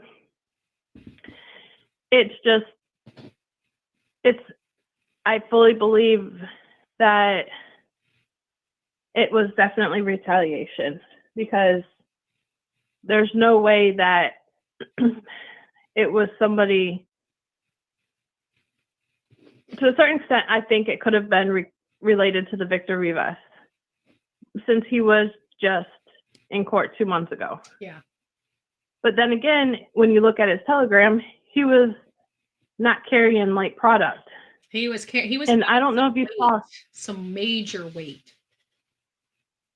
Yep. And he did make comments in that telegram that he was getting everything straight from Mexico. Mm-hmm. So it makes you question of who he crossed. And when they say he was snitching,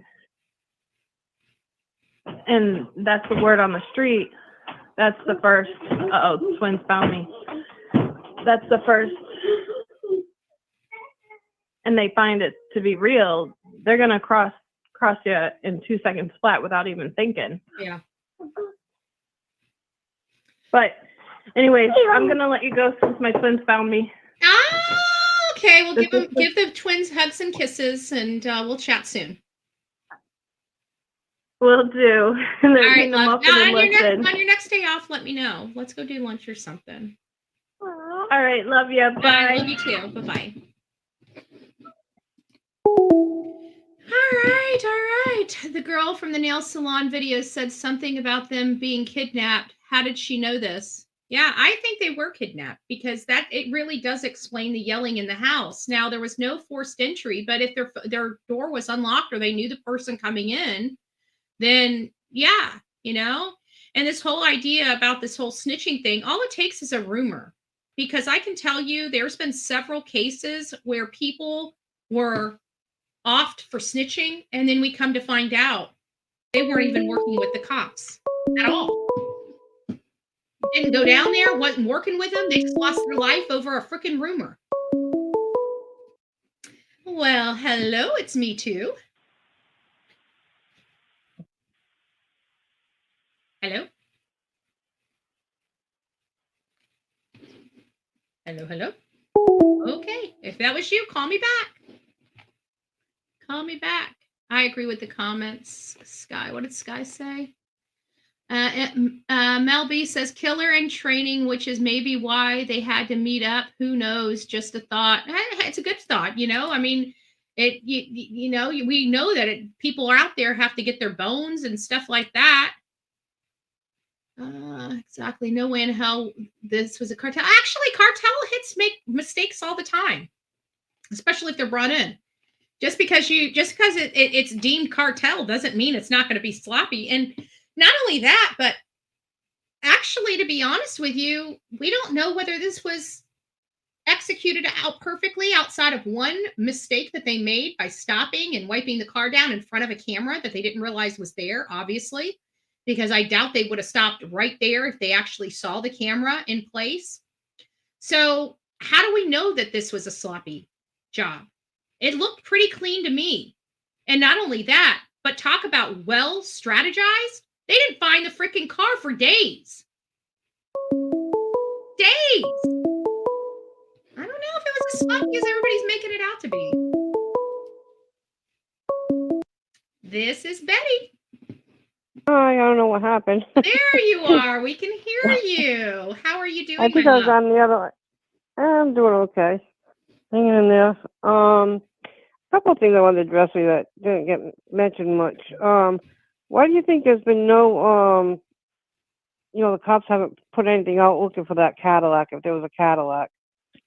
Because that confuses me. If they were left seen leaving in a Cadillac supposedly. Yeah, but we haven't how'd they go from the Cadillac Yeah, we haven't had to any their car? corroboration that they were seen. We Yeah. don't know what day that they were seen leaving. You know, they've got obviously they've got this is the first I heard the rumor about the Cadillac. I've dismissed it because there's nothing that supports it so far. Right. Yeah, that kind of confused me. And don't you think I get this feeling that they wanted them found because they could have put them pretty much anywhere where they possibly could have never been found. I find it odd that they put them in a location that the victims actually were familiar with. Well, kinda we odd to me. haven't determined that they were actually familiar with that place. There's been some allegations that the owner of the apartment complex they live and the owner of this apartment complex might be the same owner, but other than that, I haven't heard any connection with this area. The only connection that I had received is that somebody called in or made a tip on social media or something that they believed the car was there, and that's when the family went there to look, and sure enough, Right. it was the car. But it had been days, and had somebody not sent a tip to the family, they still might be sitting in that car. Right. Well, according to what they said, is that person that called in the tip had seen the car earlier than when she called in. And she called in on a later day when she was walking the dog, and the dog picked up on a scent. So kind of strange that she waited them that many days to call in a car that they've been looking for. It's just Yeah, an but a odd, Kia Optima, that totally odd. color is just, I'm sure, a dime a dozen. Right, yeah, it's true. And not only that, the plate was different. I think that probably threw people off too, because they had the wrong plate up for for a little bit. Yeah. Well, I'm curious. I mean, his brother had stated he had a lot of enemies, and I kind of took that statement and like, okay, if he had a lot of enemies, what did he do to get these enemies? It's part of the drug. And, It's part of the drug because when you're in that drug business, you put somebody else out of business. Anytime a new drug dealer comes up, it's putting another drug dealer because there's only so many people to deal to. right. So there's a But lot of some people think this is a lot of people think it's like a jealousy thing because of all the stuff that he was flashing, and I don't think it was jealousy. I think not the way they did it. I think it was very personal, and I believe that they both knew whoever took them out. I think they definitely knew who it was.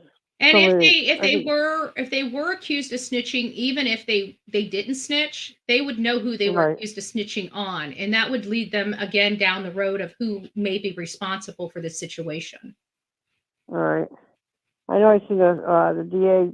I think it was the DA that was on gave a little statement, and he was saying that he was confident that there'd be an arrest soon. So I believe that. I believe something's going to happen soon. I do too. Hopefully. It's hard not to. The only thing I can foresee though is that it could take a few months because if you've got Wow.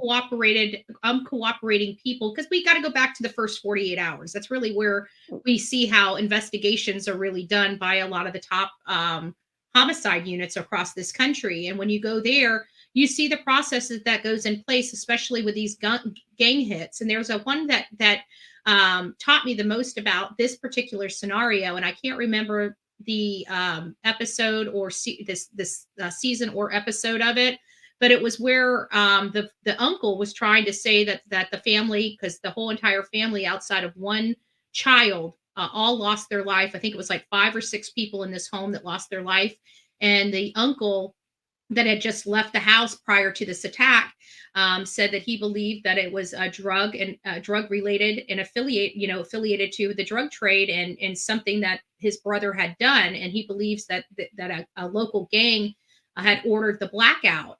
And then come to find out when the nephew came to, it was the uncle. The uncle, Junior, Yep. ended up wiping out his brother and their entire family. And there was only one witness left, and it was an 8-year-old boy. And he testified that it was his Uncle Junior. Yeah. It's crazy case. There was just one to a 10-year-old boy shot and killed another 10-year-old. I think this happened yesterday. I don't know if you heard about it. Yeah, I guess the father. So many parents have all these weapons that are just leaving them right out in the open for their kids to get access to. Yeah, well, parents, And if they're they're- going to be gun owners, unfortunately, it's hard to be a gun owner without teaching your children gun safety. Because if you're going to have a Right. gun in your home, you've got to teach your children how to handle the gun, and that terrifies parents almost more than having the gun in their home. But if you're going to have a gun in their home, a responsible parent teaches their child about that gun because they don't want them thinking it's a toy and stumbling across Right. it and shooting somebody with it. Yeah. Sad cases, really is. This case is, I mean, I've been almost sleepless over this case. Just the thing what that girl went through, you know what I mean? I know In the last it's been moment. horrific. Just the thought. You know what I mean? Yeah, because they definitely. I don't believe they just somebody hopped in the car and just boom boom they were done. I think it took a little bit, and they knew it was going down, and maybe in that time they thought it was a little too late to realize that they were in the wrong trade, Yeah. But like you said earlier, hopefully the family can turn into positive. That would be the best way to honor them, because that poor baby was going to be brought up in the same Preventing this from situation. ever happening again. That is the best honor that this family, this entire family, can do for their lost loved ones, is making sure it never happens to another person again. Right. And with this the platform that they now unfortunately have, they can make a difference, and on their family members. Because that poor baby was going to be brought up in the same type of life, just seeing what the stuff they was posting and thinking about that baby being around all that type of stuff, that stuff was heartbreaking too, But anyway, I wish you a happy new year. Hopefully it's going to be a good one. Yeah. All right. Yeah, I'm hopeful for 2024. Yeah, I'm hopeful too. Hopefully it's a peaceful one. Yep. All right, well, let me grab this other line. All right, thank you. God bless. Take care. All right, bye. This is Betty. Yes, Betty? Yes. Yes. Excuse me. Yes, I was calling to see if you were just talking about the man that killed the whole family. Is that when the man, was that the woman that threw the baby over the fence and then they chased her down and killed her by the street? No, I wasn't talking about that. We're talking about Savannah. Oh, you're talking about the example that I had provided. Yes. Oh, no. That was a oh geez, I can't even remember where that was. But no, that wasn't that case. Yes, but it seems like that's what they're starting to do, killing babies and families also. It's terrible. Yeah, well, we just had an officer. It was kind of funny that you're bringing that up because in Ohio, give me just a second, there's a officer. It jams up on me, but I keep it like this. Give me just a second. An officer that did a family annihilation, killed his entire family. It was a New York officer. Yes, it's terrible. Yeah, it's starting to be. It's awful how these kids getting involved in these games and stuff and bringing it home, and it's just killing up the whole family, especially in that culture. Because that family was also in that culture also. Right. It's just terrible. Yeah. But I hope they find them because it's an awful situation. I agree. No matter where you at, it is very, very awful. And not only that, but it's starting to, I as a person that's always felt safe am starting to feel very unsafe in this new country that we're living in. Yes. It's more than just politics. Mm-hmm. I agree. Yep, it's more than just that. It's very much out of control. It's not healthy for our kids to go to school or anything now these days. Most kids are going to school at home and still going to the universities and stuff. Yeah, I agree. I agree. We're in a hot mess. Yeah, but I'm just going to pray on it. 'Cause that's the best I'm man glad I you know. do. God moves mountains, and prayer. Yeah, that's the best man I know. That's the best man I know. Well, you guys have a blessed day, and thank you for accepting my call. You too. God bless you, and have a great day. Happy New Year. Bye-bye. Bye-bye. Same to you. Wow, that was really sweet. That was really sweet. Yeah, we all need Jesus. There's no doubt about that. There's enough to go around. Let's all get a little slice, right? So, we've had an opportunity to kind of hear people's perspectives on this case.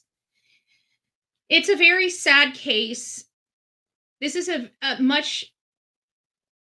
is the poster child of why we say no to gang life. You know, we say no to this type of lifestyle. These drugs are killing our kids in more ways than one. You know, typically we're up here talking about the drugs taking our kids away. But this guy right here, his pregnant girlfriend and their unborn baby, they may not have been using these drugs, but these drugs killed them. These drugs killed them. I guarantee they wouldn't have the notice. They wouldn't have been noticed as much as they were if it wasn't for the gangs and the drugs.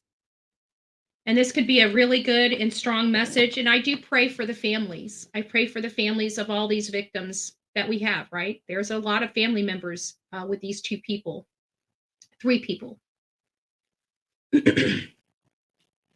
I pray that they have the strength to get out of the mess that they're in. I pray that they no longer lose any more family members in these streets and at the hands of these gangs.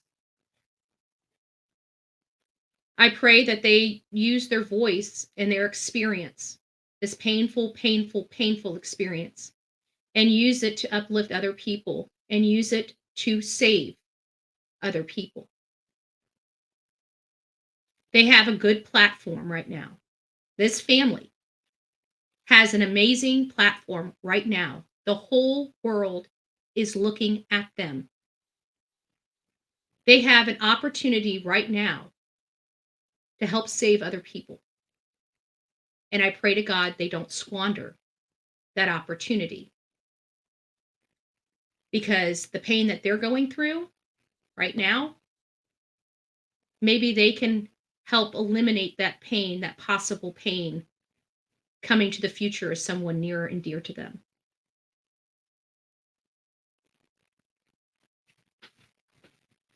A child is lost.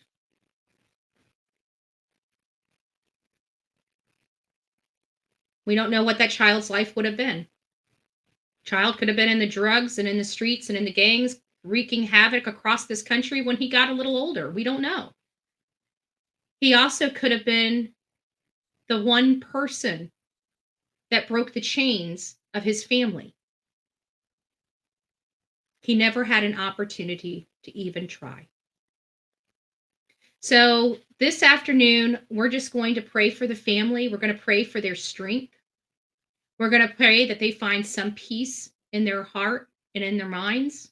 I know it's going to take a long time before they'll ever get there, but we can still pray. And we can pray for strength as they have to walk through this very difficult walk that only few know about. Thank God. And I pray that they do something with this, because there is a silver lining and there's a lesson learned. And I hope they take that lesson and that silver lining and do something amazing with it and not squander it. That's my message to the family. God bless them. God bless each and every one of you. May you guys have a happy new year. I pray that 2024 is better than 2023.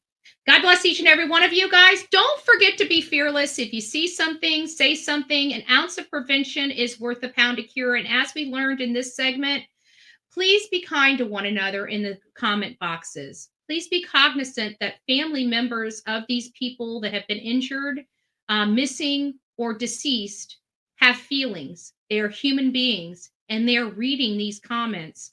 So maybe having a little humanity, having a little empathy and a little sympathy could go a long way when commenting. Mean what you say what you mean, but please don't say it mean. God bless each and every one of you.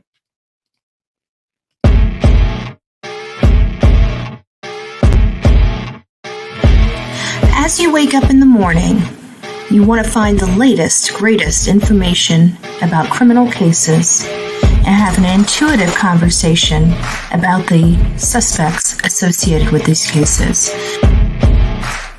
Head over to the Bullhorn Betty channel on YouTube.